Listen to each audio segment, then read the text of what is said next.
In the last class, we have Paul before this Felix. Remember, Felix means happy, but he wasn't that happy of a guy. He was rather vicious. And now he's has an audience with Paul with his wife Drusilla, who was Jewish. It says in verse 24, he sent for Paul and heard him concerning the faith in Christ.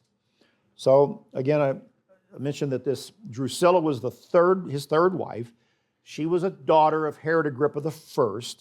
She had broken off an earlier marriage herself with another man he too had been a king, but he wasn't quite as glamorous, exciting, or whatever as Felix.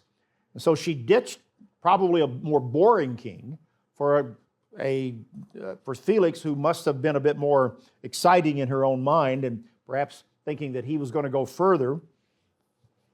And so there was a ruthlessness about Felix in the way he dealt with people, wielding the power as a governor. She had her beauty, and she knew how to use it. And, we talked about Cleopatra when we were back in Daniel 11 a little bit, the last queen of the south, the last of that line of the king of the south in Daniel 11. And she was a woman who used her beauty, her wiles, her sexuality to first woo Julius Caesar and then Mark Antony, bearing children by both of them, and then winding up committing suicide when she and Mark Antony lost out to Augustus in the civil wars of Rome. Certain women did that then. Obviously, certain women do that today. And they marry power. They're attracted to it. They use their femininity and everything they have to do this. We were in Istanbul Sunday and Monday, and I told the story of Theodora, the wife of Justinian, whom we talked about earlier in Revelation 13. The bearkeeper's daughter, who rose to become an empress of the Roman Empire in Constantinople, and had more backbone than her husband Justinian, keeping him from fleeing the city during the Nike riots of the particular time. And so Drusilla has used her particular position to do this by marrying Felix. And, she's in kind of a higher status and higher station of life. So what we've got working here between these two people was a lot of greed, power, prestige, just plain physical lust, sexuality and physical attraction, power that is working here. He's the Roman governor in Caesarea. That's kind of a prize. These are two people that are just caught up in all of that at the time. The paganism, the idolatry, and everything else that was a part of things, they were just, lip service would have been given to them probably. I think in these two cases, they would have probably been just more known for things like this, the physical expressions of their lifestyle, rather than any piety even toward the pagan realm and the pagan world. But so with that as a background, then when you look at verse 25 and you see what Luke records Paul honed in on, what he hammered home, as he reasoned, they heard him concerning the faith in Christ. Now, as he reasoned about righteousness, self-control, and the judgment to come, Felix was afraid and answered, "Go away. Go away for now. I've heard enough. When I have a convenient time, I will call for you." Paul must have pricked his conscience. Paul, no doubt, knew the man's lifestyle. And so he focused in on scriptures, maybe from the Psalms, from the Proverbs, that deal with, the righteous conduct of of a person, of morality, of using power for the good of people, not for personal gain. But most importantly, probably what really got to them as he wove his message there was that the gospel shows that there is a day of judgment coming both individually, collectively, and at the level of the nation and the world when Christ comes to judge the world. And he laid that out. And he was basically telling them, look, you might be living this way now and you've got the power now, but there is another king, and when he comes, you're going to be judged for how you have lived your life and how you've wielded your power, used that money, and whether or not you've done it righteously. Well, Felix knew that he had not come anywhere close to anything described in what he would have looked at as the Jewish scriptures. And even when it comes down to it, Felix would have known that when it comes to, let's say, the highest nobility even of Roman standards, from an earlier period in the Roman Republic, he fell far short of that too. For Rome being this fourth beast and the vicious fourth beast of Daniel 7, dreadful and terrible, iron in teeth and gnashing and gnawing and all that it was, this iron kingdom, when you know a little bit about Roman history, there were certain noble Romans. In fact, I think it was Livy, a Roman historian named Livy, who wrote a novel or wrote about the lives of the noble Romans, who lived up to certain ideals of the Roman Republic that would have been closer, let's say, to a standard of an accepted righteousness, still pagan, still Gentile, etc., but they would have had a certain nobility. There's one man that we know from the history of the Roman Republic who used power and then knew how to lay it down. His name was Cincinnatus. Anybody ever hear the name Cincinnatus? The city of Cincinnati is named for Cincinnatus. Cincinnatus was a Roman general who was called upon, I think, twice to lead the Romans against their enemy, to lead the army against the enemy. He was a farmer, but he had certain abilities. His real love was farming, but he had the ability as a soldier to lead and command men, and he won. And on 2 occasions, he did that. But then on each occasion, when the battle was won, the threat was removed, he laid down his commission, his title, and he went back to farming. Power was not his end result. He didn't live just for that. And so he has this ideal in history known as Cincinnatus, the general who won and could have become a dictator but laid down the power and went back to farming. So there were men like that. George Washington did that in American history. He laid down, after the Revolution was won, he went back to Mount Vernon and became a farmer. Now he came back later to be the president of the Constitutional Convention and then became the first president. But in between, he went back to farming. And then after he served 2 terms, he could have gone on to as many as he wanted, but he said, 2's enough. I want to go back to Mount Vernon. I want to farm. I mean, if you could really go see a good spot, but you won't have time when you're in D.C., it's Mount Vernon where Washington's home is. And then he died eventually, got sick riding his horse one cold day and got pneumonia and died. But they called Washington the Cincinnatus. They gave him that title, and it refers back to that Roman title there. So Paul here is talking about righteousness and self-control, things that Felix didn't have. But let's say if you're going to be a Christian, we need to obviously live righteously, and we need to have self-control. We need to be able to curb our appetites, not be greedy, and not letting lust of any type control our life. It says, and the judgment to come. Well, Felix he was afraid. So there was a spark of conscience about him, but he wouldn't hear any more. And he obviously, and we know he didn't go any further with this, because in verse 26 it says, meanwhile, he also hoped that money would be given by Paul, that he might release him.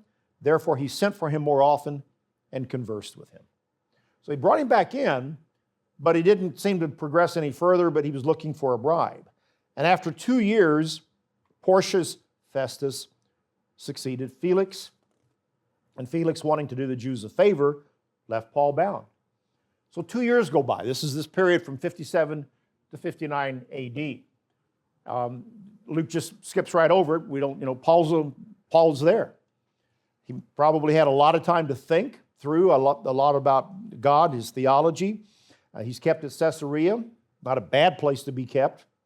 And it's probably during this time that Luke is with him, and Luke probably at this time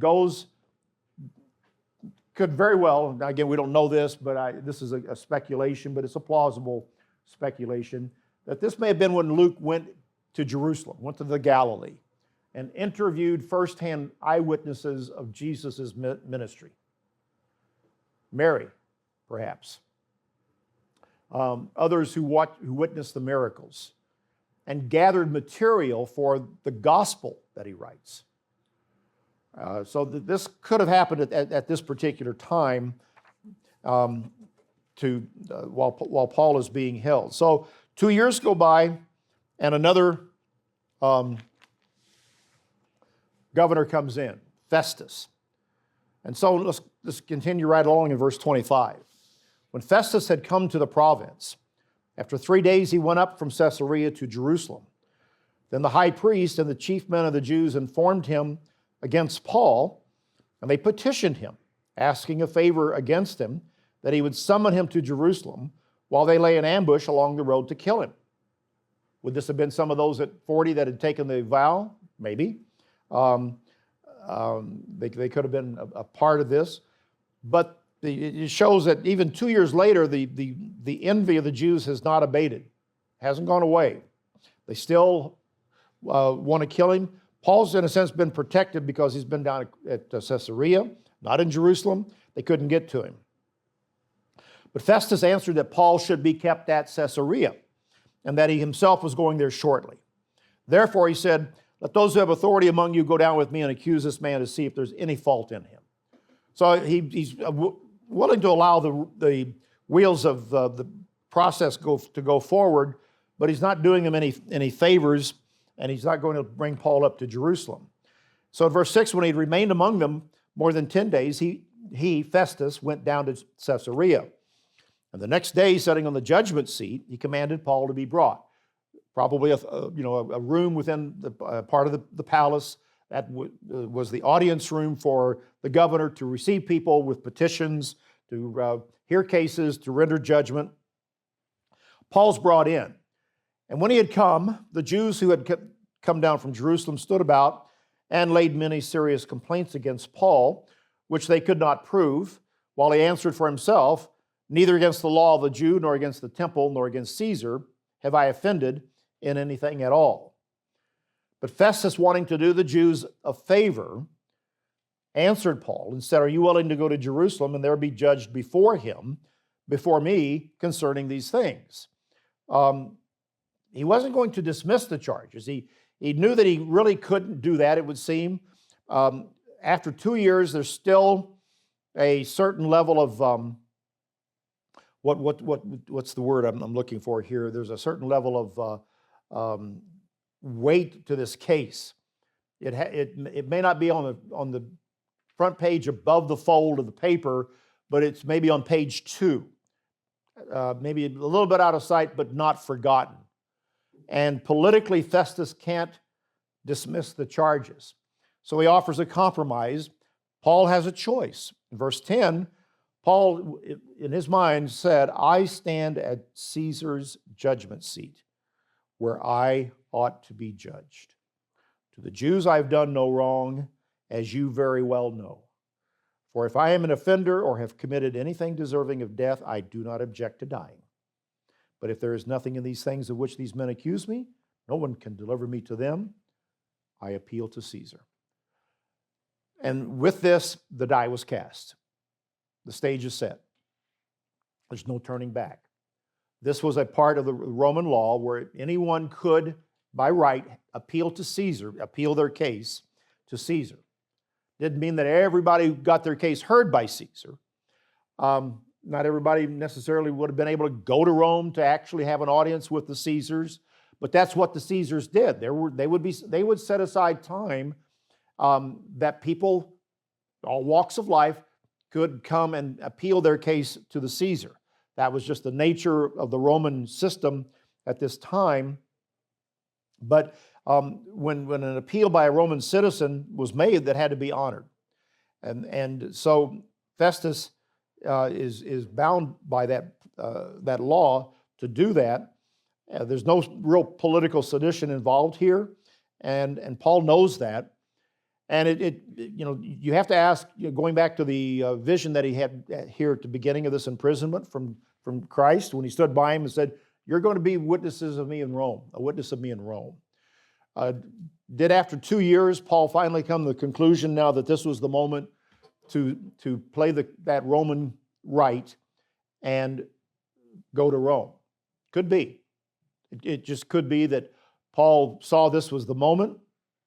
God led him to it was not an impulsive request that he made. I don't think it was at this moment. I think Paul had thought it through. He'd had 2 years and other conversations with Felix, and he understood the nature of things, and I think that it was a calculated decision that he made at this moment. Festus, he confers with some of his close counselors, and he then comes back and he says, "You've appealed to Caesar you shall go." And so that is what is going to happen. Now, before it does, there's another audience in verse 13. And this time, it is some days later, King Agrippa, this is Agrippa II, all right? If you've got your chart, which some of you do, and some of you, I don't know what you've done with it, you don't, but you'll see Agrippa II on there. And he is the son of Agrippa I. He is a great-grandson of Herod the Great. Okay, he's a great-grandson of Herod the Great. That's where it all falls. And Bernice came to Caesarea to greet Festus. So the king, who's above the Roman governor, Festus, keep all the players here, you almost need a play card at this particular point to keep everybody in line as you're reading through this particular story. But here's where it gets a bit interesting, and again, another example of knowing the backdrop to this. Bernice is his sister. Bernice is the sister of King Agrippa. And they come and they greet Festus. They're kind of making the rounds and visiting. And so, the Roman governor and the descendant of Herod, the king of the Jews here of Judea, while they may not have always liked each other, they needed to work together, and they needed to keep up a communication and a dialogue. And so Agrippa's come to the court of the Roman governor in Caesarea. And they had been there many days in verse 14. And Festus laid Paul's case before the king, saying, "There's a certain man left a prisoner by Felix, about whom the chief priests and the elders of the Jews informed me when I was in Jerusalem, asking for a judgment against him. To them I answered, it's not the custom of the Romans to deliver any man to destruction before the accused meets the accusers face to face and has opportunity to answer for himself concerning the charge against him. Therefore, when they had come together without any delay, the next day I sat on the judgment seat, had him brought in. The accuser stood up. They brought no accusation of such things as I supposed. In other words, there was no actionable accusation, but had some questions against him about their own religion and about a certain Jesus who had died, whom Paul affirmed to be alive. Because I was uncertain of such questions, I asked whether he was willing to go to Jerusalem and there be judged concerning these matters. But when Paul appealed to be reserved for the decision of Augustus, I commanded him to be kept till I could send him to Caesar. And Agrippa said to Festus, well, I'd like to hear this man myself. Tomorrow, we'll bring him in. You'll hear him. Festus replies. And so that sets up the scene for verse 23. Now, let me make a comment about this Bernice. All right, that's a name you don't hear too often. I always liked Bernice because I had an aunt named Bernice. All right, but there's some names you don't hear Irene anymore. Irene is from the Greek word which means peace, and you don't see too many Irenes anymore. That name being used, and Bernice is one of those. But Bernice was the sister of this Herod. Now again, she's one of these powerful women who got around. She was a player. All right. She had had one or two husbands before this, and she is now kind of, some think that there's this kind of a quasi-incestuous relationship between Agrippa and Bernice. There doesn't seem to be any real proof, but because of the way the Ptolemies acted, remember Cleopatra, she was a Ptolemy. The Ptolemies, when you study their line, the king of the south line, there were brother-sister marriages. And maybe some of them were consummated, maybe some of them weren't. But that's how they kind of kept their dynasty and their bloodline pure. Bernice takes up this relationship, and whether she's kind of a consort to him or actually something's going on, we don't know for sure. Some speculate that there may have been. But she's at this moment, and it's 59 AD, all right? She's been to Rome. She's been, kind of the higher circles of the Roman world at this time. And in a few years from here, she will play a very interesting role in the downfall of Jerusalem, because she will somehow disattach herself from her brother, and she will become a mistress to Titus. Who can tell me who Titus was? He destroyed Jerusalem. Titus was the son of Vespasian. Vespasian was the general who first marched against Jerusalem, trying to put down the Jewish revolt. The emperor back in Rome is replaced. They proclaim Vespasian the emperor. He gives Titus the charge of the armies in Jerusalem to finish the job of destroying and stopping the riots there. Vespasian goes back to become emperor. Titus then heads up the armies, and he will be the one to destroy Jerusalem in the year 70 AD. But at the time of that Jerusalem burning, Titus and Bernice are having an affair in Jerusalem. She's supposed to be of this line of these, quasi-Jewish, the Herodian line, and more, aligned with the Jewish people because of their titles. But she's now consorting with Titus, the Roman general who's destroying the city. And there's a story that she actually shaves her head and goes down into the precincts of the city, the streets of Jerusalem, to beg the chief of staff of Titus not to burn the temple, not to burn the city. She goes barefoot and with her head shaven, a sign of penance, humility, but he won't listen to her. They set the city aflame, destroy the temple anyway.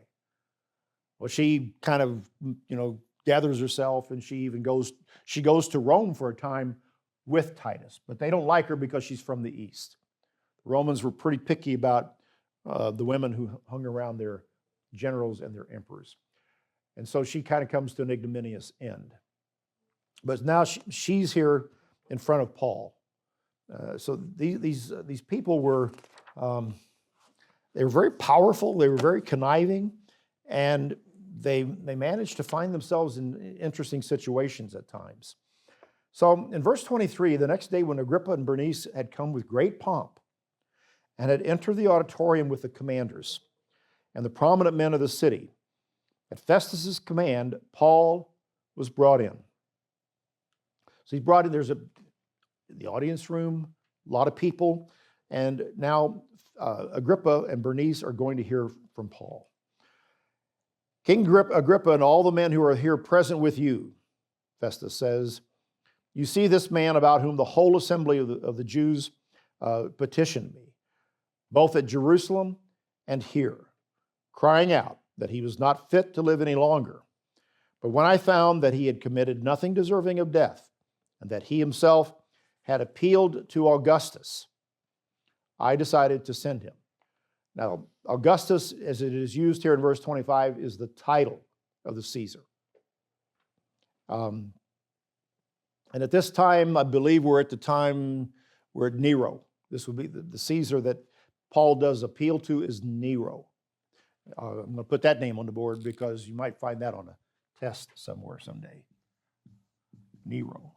Nero was the emperor who fiddled while Rome burned. And he will be the one who ultimately will kill Paul, cuts his head off, and Peter too. And so he's the one that Paul, the emperor that Paul appeals to is Nero.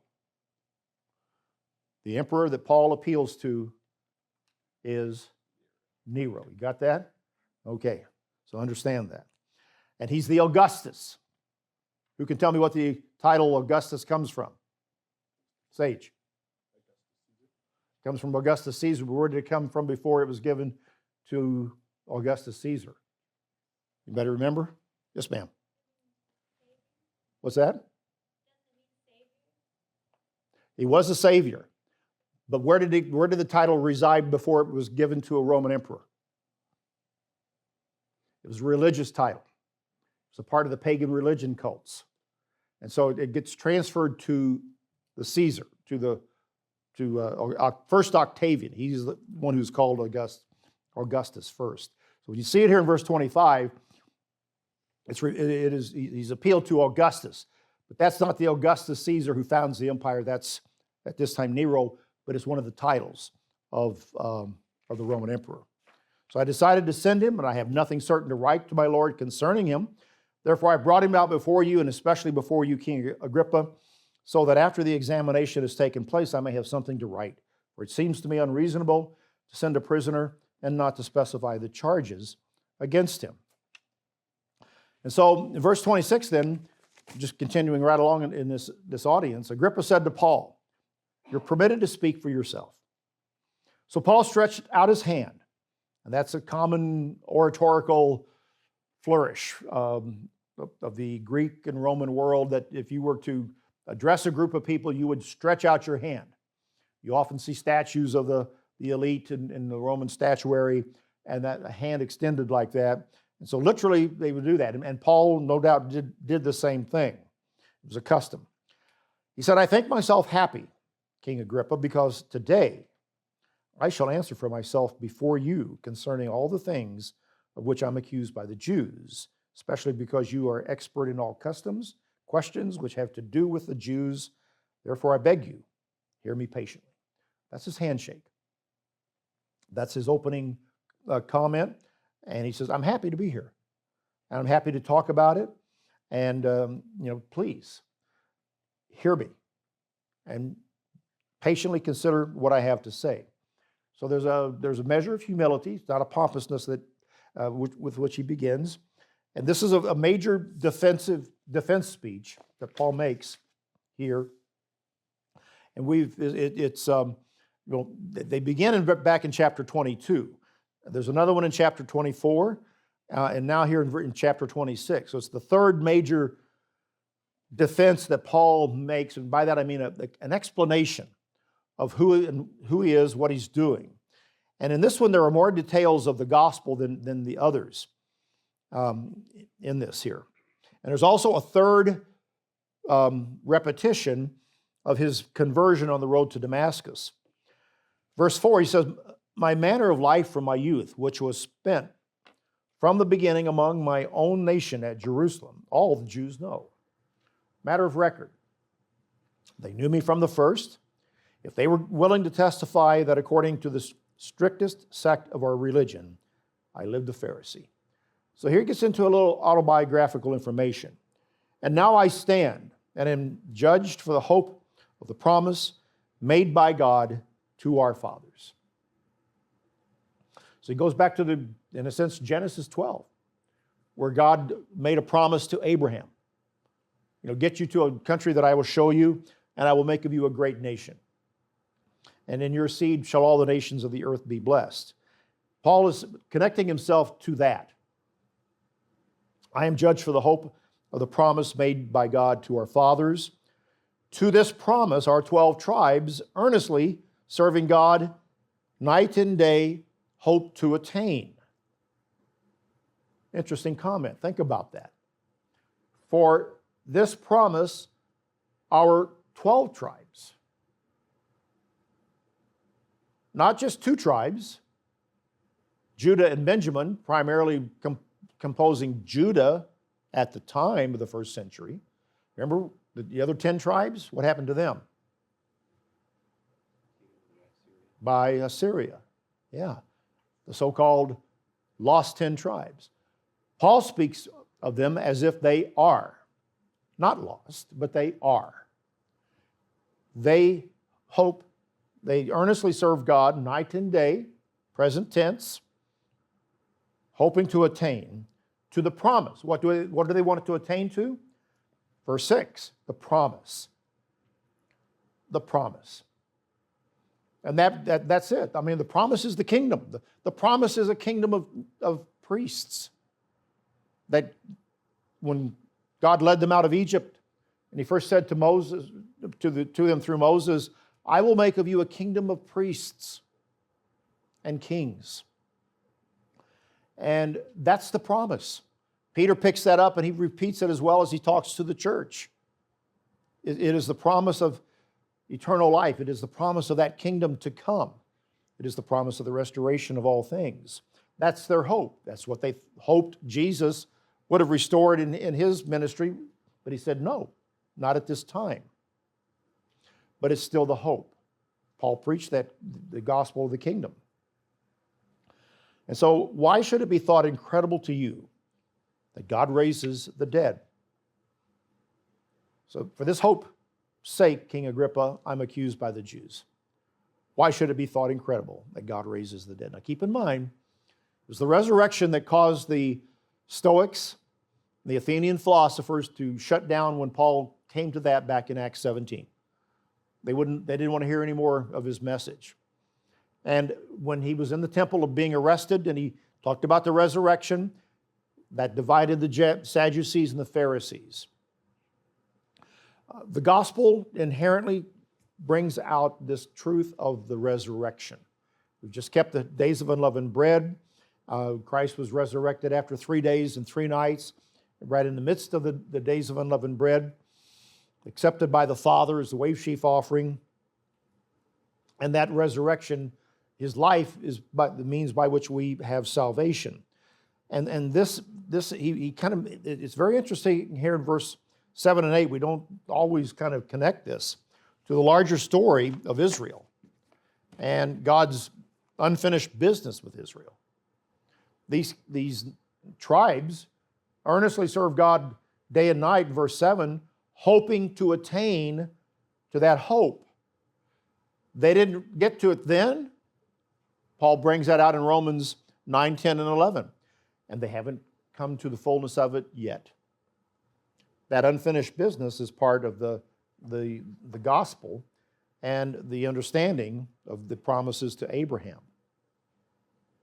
Verse 9, indeed I myself thought I must do many things contrary to the name of Jesus of Nazareth. This I also did in Jerusalem, and many of the saints I shut up in prison, having received authority from the chief priests. And when they were put to death, I cast my vote against them. So he's going back again, repeating the story of his calling. I punished them often in every synagogue, compelled them to blaspheme. Being exceedingly enraged against them, I persecuted them even to foreign cities. And while thus occupied, even as I journeyed to Damascus with authority and a commission from the priests, at midday, O king, along the road I saw a light from heaven, brighter than the sun shining around me and those who journeyed with me. And when we had all fallen to the ground, I heard a voice speaking to me, saying in the Hebrew language, Saul, Saul, why are you persecuting me? It is hard for you to kick against the goads. And this is again the third time Paul tells the story of his calling. his conversion on the road to Damascus.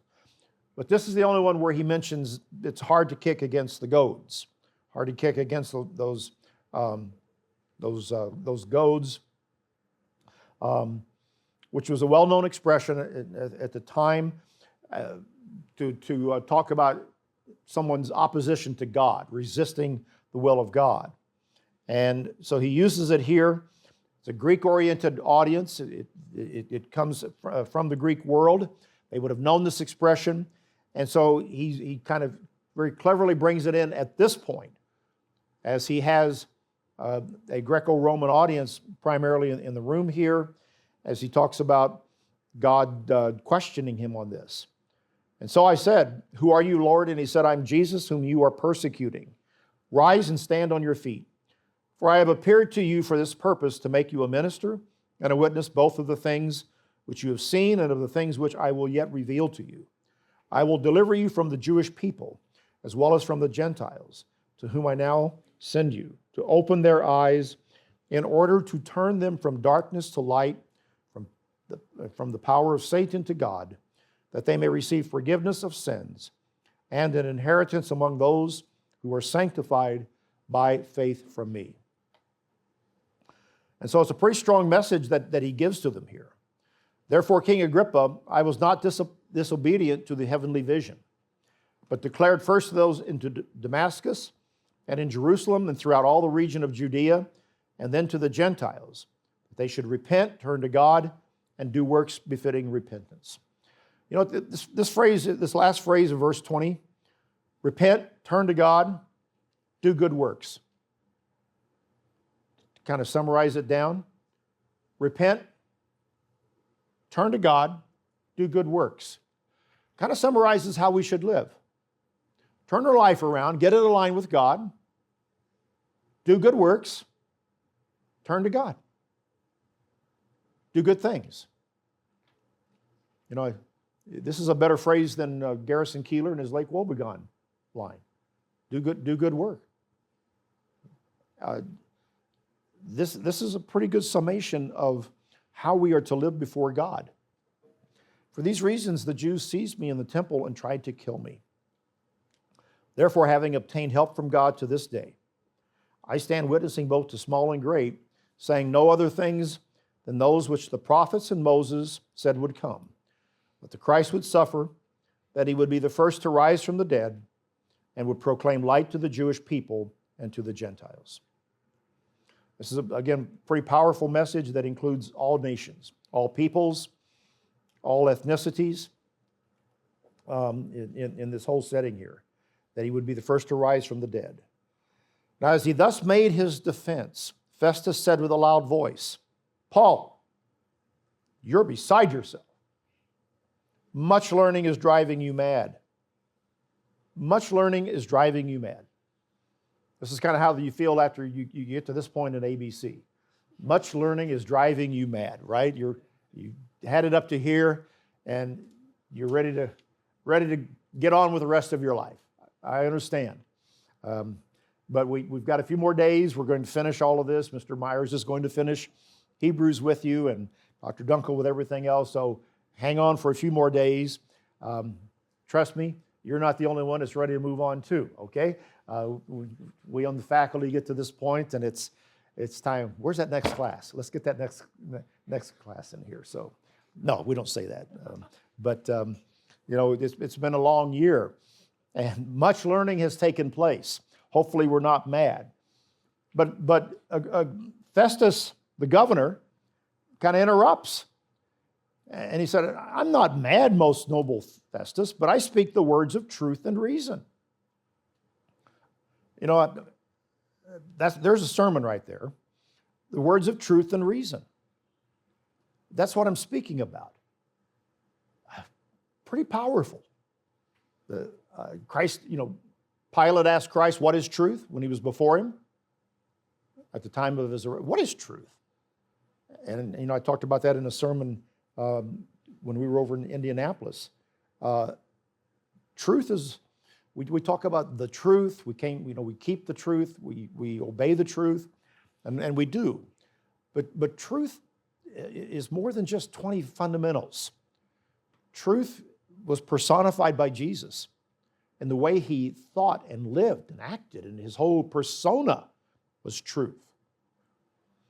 And, keeping the Sabbath, tithing, baptism, and all that we believe which are true, and what we may call the truth, it's important. They're all important, but as we do those things, they should then transform us inwardly to be people of truth. And that doesn't mean that we're just Sabbath keepers and we go to Jekyll Island and have a Feast of Tabernacles. It's more than that. It is the truth about God. It is the truth about life and what we are to become and how then we are to think and really do treat one another to where, we're not driven by greed and lust and power, but we're driven by love and joy and peace and the fruits of the Spirit. Those are the words of truth and reason. Speak to that in terms of how we live. Christ healed people. He fed them. He taught them. He rebuked. He fashioned a whip on one occasion and drove the money changers out of the temple. That was a pretty strong action. That was an action of truth. But it was, some might interpret that as an action of violence. But he was cleansing his Father's house, he said, right?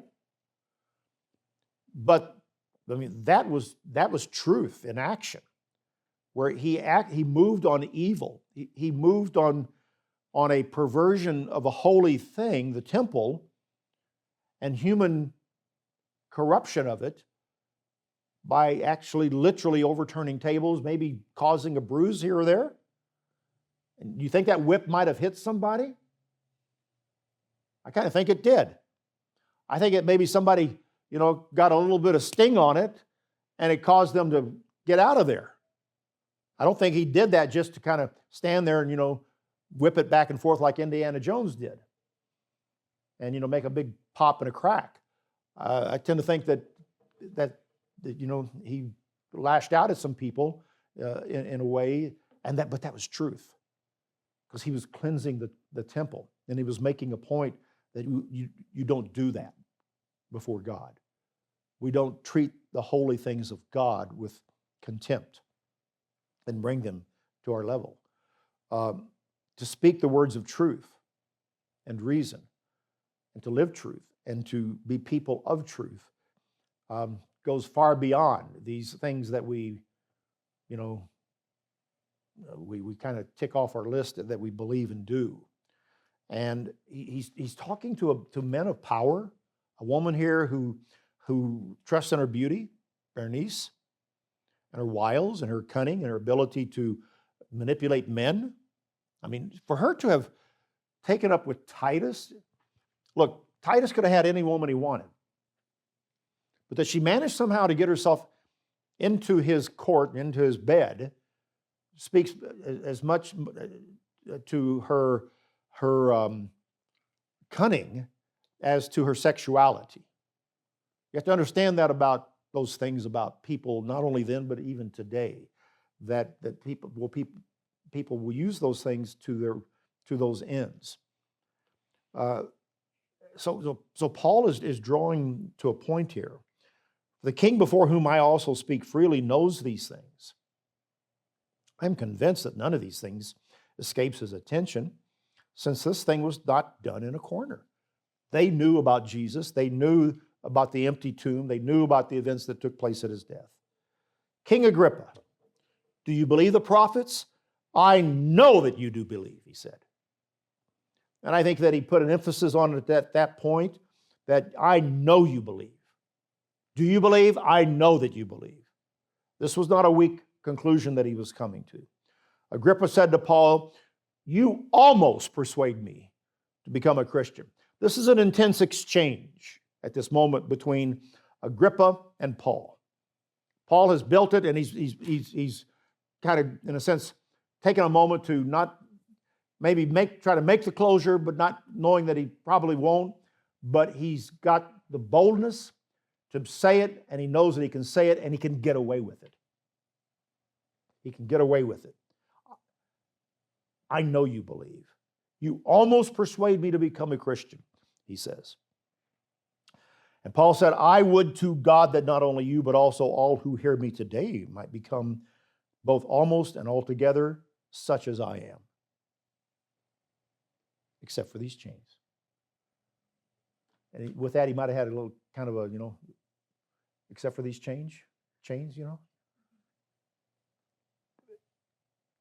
Agrippa, really, the ESV version of this verse 28 puts it this way. In such a short time, you almost persuade me. In a short time. One speech. 20 minutes? 40 minutes? How long was it? In a short time, you almost persuade me. And Paul's answer is basically, short time or long, 15 minutes or 50 minutes, I pray that not only you, but all who are listening today may become what I am. That's really what Paul is saying when the translation is really understood. That you would be like I am, except for these chains. And he makes a point to the king that you've got me chained up. And you're responsible for that. So when he had said these things, the king stood up, as well as the governor and Bernice, and those who sat with him.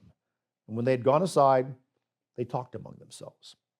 So they kind of go out to where they can have a private conversation. This man is doing nothing deserving of death or chains. Then Agrippa said to Festus, he might have been set free if he had not appealed to Caesar. And they could not break that. That was the law of the Romans. And they had come to at least the conclusion that he's done nothing worthy of these 2 years in prison. He can be set free, but he's appealed to Caesar, so we are going to have to honor that. And so, Paul is off to see the wizard. And that's where we'll pick it up in chapter 27 and take Paul onto this great journey across the Mediterranean to Rome.